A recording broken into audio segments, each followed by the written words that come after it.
एक बंजारा अपनी पत्नी को लेकर अपने शहर से पैसे कमाने के लिए दूसरे शहर रवाना होता है। जब वे दूसरे शहर के करीब पहुंचते हैं तो उन्हें रास्ते में कुछ डाकू मिलते हैं। उन डाकुओं ने उस बंजारे और उसकी पत्नी के पास जो कुछ भी था वो सब लूट लिया और उन्हें भिखारी बना दिया। डाकू वहां से भाग गए, लेकिन बंजारा और उसकी पत्नी सब कुछ लूटने के बाद चिंता में पड़ गए और सोचने लगे कि अब क्या करें और कहां जाए। एक अनजान शहर में दोनों का बुरा हाल हो गया, क्योंकि अनजान शहर में पैसा ही काम आता है।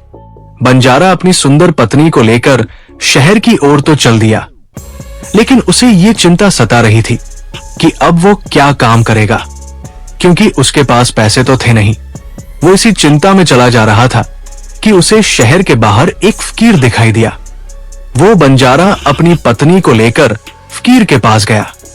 फकीर को देखकर बंजारे ने सोचा, क्यों न इस फकीर को अपनी परेशानी बताओ, शायद ये मेरी परेशानी का कोई हल निकाल दे। ये सोचकर वो फकीर के पास पहुंचा और बहुत ही विनम्र अंदाज में अपनी परेशानी बताई।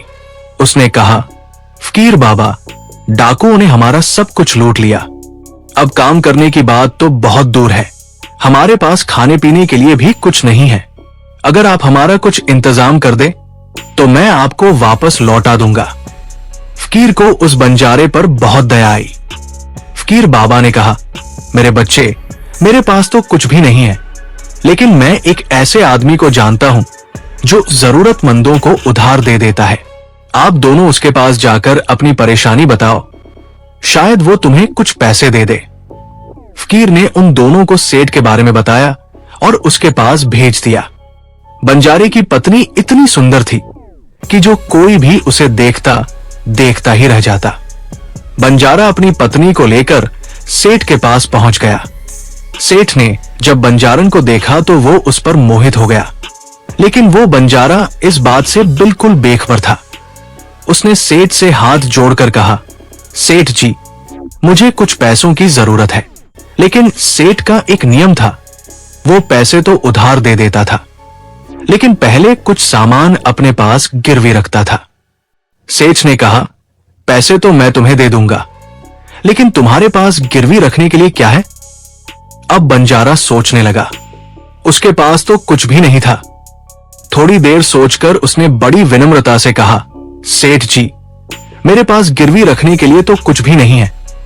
सेठ ने कहा, देखो भाई, इस तरह मैं तुम्हें एक आना भी नहीं दे सकता, ये मेरा नियम है।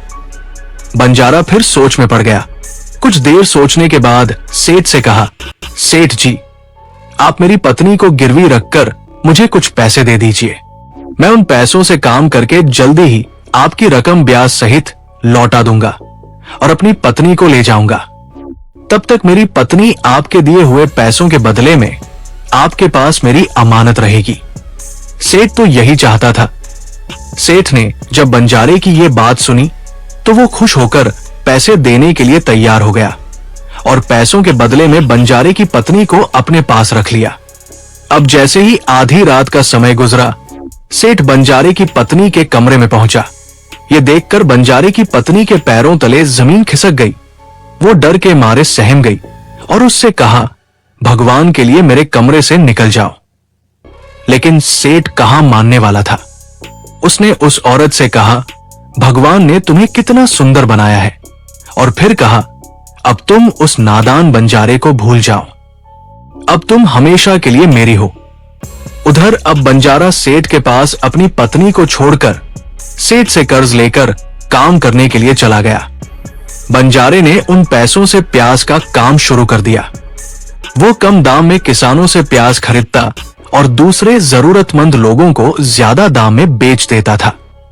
इस तरह बंजारे ने उन पैसों से बहुत ही जल्द खूब धन इकट्ठा कर लिया और कुछ दिनों के बाद सेठ के पास पहुंचा और कहने लगा, सेठ जी, आप अपना हिसाब करके मुझसे अपनी रकम ले लीजिए और मेरी पत्नी को मुझे वापस लौटा दीजिए। अब इतनी सुंदर पत्नी को कौन वापस करता? सेठ ने बंजारे से कहा, भाई क्या बताओ, आज से 2 महीने पहले की बात है। तुम्हारी पत्नी अचानक बीमार पड़ गई और उस बीमारी के कारण तुम्हारी पत्नी की मृत्यु हो गई। मैंने तुम्हारी पत्नी का बहुत इलाज करवाया, अच्छे से अच्छे वैद्य को दिखाया, लेकिन मैं फिर भी तुम्हारी पत्नी को नहीं बचा सका। बंजारे ने जब उस सेठ के मुंह से यह सुना तो दिल पकड़कर बैठ गया और बहुत दुखी हो गया। फिर थोड़ी हिम्मत बांधकर सेठ से बोला, सेठ जी, जो होना था वो तो हो गया, शायद मेरे भाग्य में ही ऐसा लिखा हुआ था। अगर वो मेरे साथ भी रहती तब भी उसकी मृत्यु आती, क्योंकि होनी को कौन टाल सकता है। फिर भी आप अपने पैसे मुझसे ले लो, ताकि मैं इस बात से निश्चिंत हो जाऊं कि मैंने अपना कर्ज चुका दिया है और अपनी पत्नी को गिरवी रखने के कलंक से खुद को बचा लिया है। बंजारे की बात सुनकर वो सेठ बोला, नहीं भाई, अब मैं तुमसे पैसे कैसे ले सकता हूं? जब मैं तुम्हारी अमानत ही तुम्हें नहीं लौटा सकता, तो अपना कर्ज वापस लेने का मुझे कोई हक नहीं है। बंजारे ने बार बार सेठ से अपना कर्ज वापस लेने की गुजारिश की, लेकिन सेठ नहीं माना। उसके बाद उदास होकर बंजारा वहां से चल दिया और रास्ते में फिर उसी जगह पर पहुंचा जहां पर उसकी मुलाकात उस फकीर से पहली बार हुई थी। हमेशा की तरह फकीर अपने चबूतरे पर बैठे हुए थे। बंजारा भी वहीं जाकर चुपचाप बैठ गया। फकीर ने जब बंजारे को देखा तो उसे पहचान लिया और उसका हालचाल पूछने लगा। बंजारे ने पूरा मामला फकीर को बता दिया। वो फकीर बहुत अनुभवी आदमी था।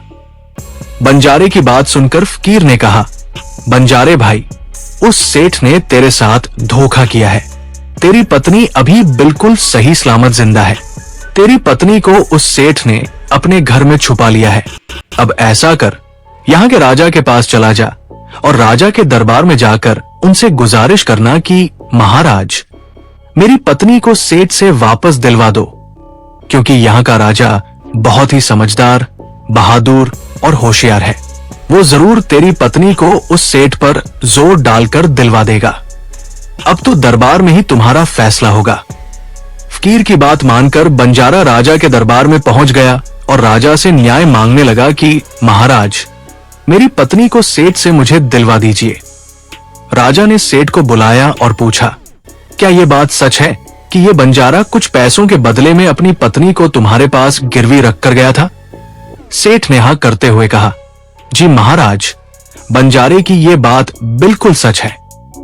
राजा ने फिर कहा, तो तुम इसकी पत्नी को वापस क्यों नहीं लौटा रहे हो? राजा की बात सुनकर सेठ बोला, कैसे लौटाता महाराज? मैंने इस बंजारे को बता तो दिया था कि आज से 2 महीने पहले इसकी पत्नी की मृत्यु हो चुकी है। महाराज, अब मैं भगवान के पास जाकर तो इसकी पत्नी को वापस नहीं ला सकता। राजा ने पूछा, कोई गवाह है तुम्हारे पास जो इस बात की गवाही दे कि इसकी पत्नी इस दुनिया से चली गई है?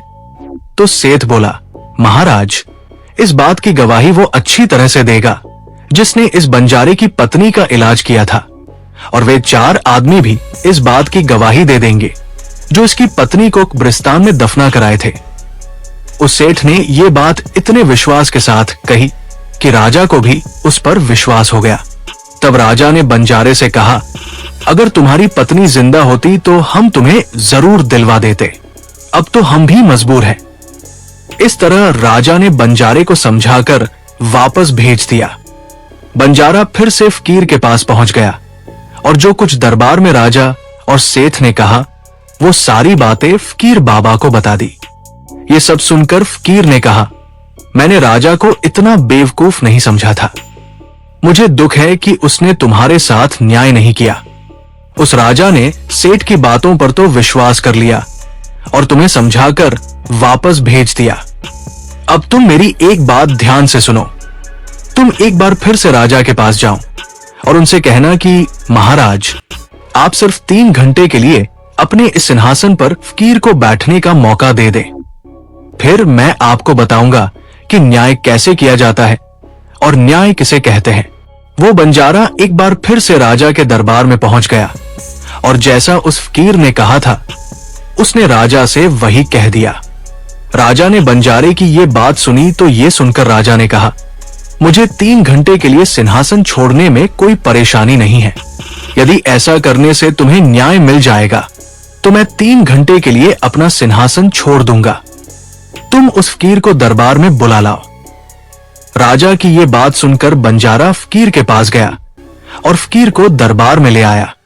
जब फकीर दरबार में पहुंच गए तो राजा ने अपना सिंहासन छोड़ दिया और सिंहासन पर बैठते ही फकीर के सामने सेठ को हाजिर किया गया।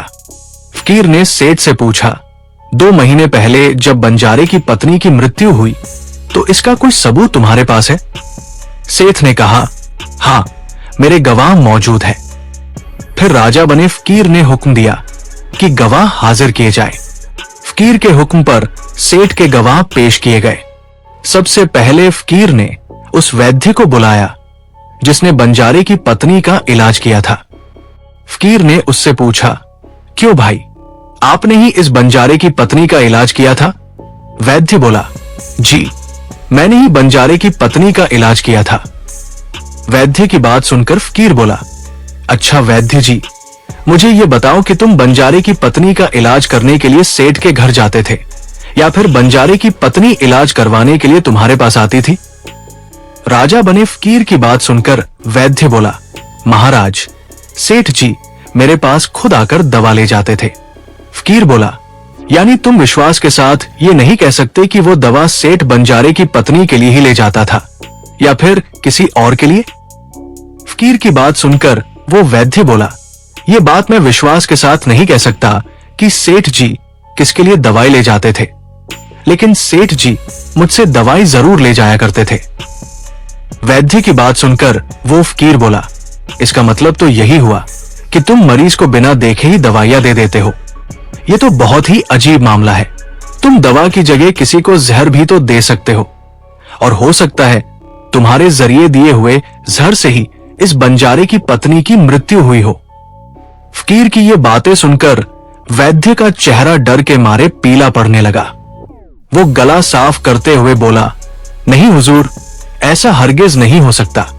मैं अपने किसी मरीज को दवा के बदले जहर क्यों दूंगा, और इस तरह से तो मेरी सारी इज्जत मिट्टी में मिल जाएगी।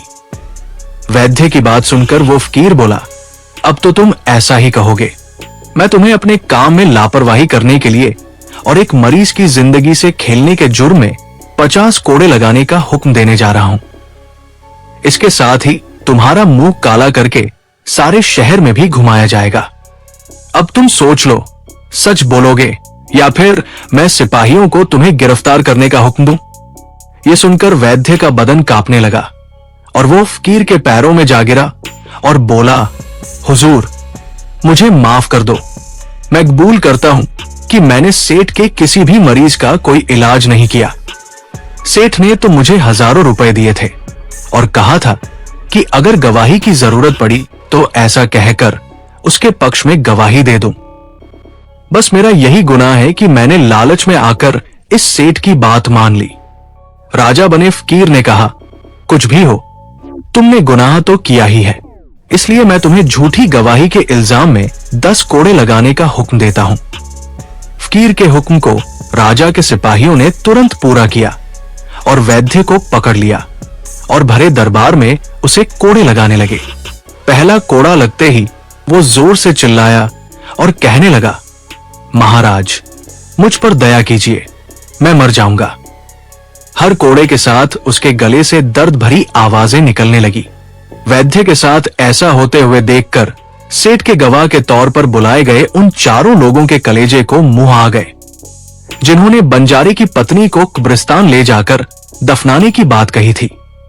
अब बारी उन चारों गवाहों की आई तो फकीर ने उनसे पूछा कि तुम लोगों का कहना है कि तुम चारों ने इस बंजारे की पत्नी के शव को ले जाकर कब्रिस्तान में दफन कर दिया था। मुझे ये बताओ, दफनाने से पहले शव को स्नान कराया जाता है, फिर उसे कफन पहनाया जाता है। इस दौरान क्या तुमने उस औरत के शव को बिना कपड़ों के देखा था?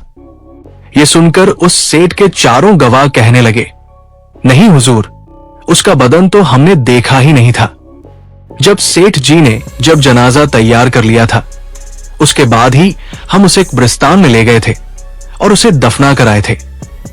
उन चारों गवाहों की बात सुनकर वो फकीर बोला, और तुमने ये जानने की कोशिश भी नहीं की कि उस चारपाई पर मरा हुआ आदमी लेटा है या जिंदा लेटा है? कहीं ऐसा तो नहीं किसी जहरीली चीज से बेहोश करके उस चारपाई में लिटाया हो और तुम उसे कब्रिस्तान में ले जाकर दबाकर आ गए। ये तो एक बहुत ही बड़ा जुर्म है। इसके लिए तुम लोगों को मृत्यु की सजा दी जा सकती है। वे चारों गवाह वैद्य की पिटाई देखकर पहले से ही भयभीत थे। जब उन्होंने फकीर के मुंह से मृत्यु की सजा की बात सुनी तो उन सभी के हाथ पांव मानो बिल्कुल ही ठंडे पड़ गए हों। जैसे ही फकीर ने सेठ की तरफ देखा तो सेठ का चेहरा बाहर से फीका पड़ गया था। फकीर ने सेठ से कहा, सेठ जी, तुम्हारे पांचों गवाहों की तो पहले ही हवा निकल गई। अब तुम बताओ कि किसी की मर्जी के खिलाफ किसी की पत्नी को जबरदस्ती अपने घर में रखने के जुर्म में तुम कौन सी सजा पाना पसंद करोगे? फकीर की बात सुनकर सेठ का चेहरा एकदम से पीला पड़ गया था। उसके मुंह से बोल नहीं निकल सका। राजा बने फकीर ने कहा, इससे पहले कि मैं तुम्हें 10 साल की सजा दे दूं, अभी भी वक्त है कि तुम इस बंजारे की पत्नी को दरबार में हाजिर करो। राजा के डर से सेठ ने तुरंत अपने नौकरों को घर भेजकर बंजारे की पत्नी को दरबार में हाजिर कर दिया। फकीर ने बंजारे को उसकी पत्नी सौंप दी और सेठ को झूठी गवाही के अपराध में 5 महीने की कैद की सजा सुना दी। उन चारों गवाहों को 100 से 100 कोड़े मारने की सजा दे दी, जिन्होंने बंजारे की पत्नी का शव कब्रिस्तान में ले जाने की झूठी गवाही दी थी। यह देखकर राजा हैरान रह गया और फकीर के सामने हाथ जोड़कर बोला, फकीर बाबा, आप अनमोल हैं। आपने मुझे सिखा दिया कि न्याय कैसे किया जाता है। राजा की बात सुनकर फकीर बोला, महाराज, मेरी 3 बातें हमेशा याद रखना कि कभी भी इन 3 जगह पर अपनी पत्नी को अकेला नहीं छोड़ना चाहिए। पहली जगह, अगर आपकी पत्नी बीमार पड़ जाए तो ऐसी हालत में कभी भी उसको बीमारी में अकेली छोड़कर नहीं जाना चाहिए, क्योंकि जब कोई आदमी किसी औरत से शादी करता है तो शादी के वक्त वो कबूल करता है कि मैं तेरे सुख दुख में तेरे साथ रहूंगा। इसलिए बीमारी की हालत में उसके साथ ही हमेशा बने रहिए और उसकी देखभाल करिए। जिस तरीके से पत्नी अपने पति की सेवा करती है, इस तरह से पति का भी हक बनता है कि जरूरत पड़ने पर अपनी पत्नी की सेवा करे। ये आपके गुण है और आपकी खुशहाली की जड़ भी है। दूसरी जगह, अगर आपकी पत्नी पर कोई झूठा इल्जाम लगाता है तो ऐसी हालत में तुम्हें उसके साथ खड़े रहना चाहिए, क्योंकि एक लड़की अपने माता पिता का घर इसी आशा में छोड़कर आती है कि मेरा पति मुझे समझे और हर हाल में मेरा साथ दे। इसलिए दुनिया वाले उस पर कोई झूठा इल्जाम लगा रहे हैं तो आपको अपनी जीवन साथी के साथ खड़े रहना चाहिए। ऐसे वक्त में उसको कभी भी अकेली नहीं छोड़नी चाहिए। तीसरी जगह, कभी भी अपनी पत्नी को पराये आदमी के पास नहीं छोड़ना चाहिए, चाहे वो आपका दोस्त हो, चाहे आपका कोई रिश्तेदार हो और चाहे आपका कोई सगा भाई ही क्यों न हो। किसी भी हालत में अपनी पत्नी को किसी पराये आदमी के साथ कभी भी अकेली नहीं छोड़नी चाहिए, क्योंकि आज के वक्त में किसी का कुछ नहीं पता कौन कब और किसके साथ धोखा कर दे। इसलिए कभी भी भूलकर अपनी पत्नी को किसी पराये आदमी के साथ अकेली नहीं छोड़नी चाहिए। तो दोस्तों, ये थी आज की वीडियो। अगर आज की वीडियो पसंद आई हो तो लाइक करें,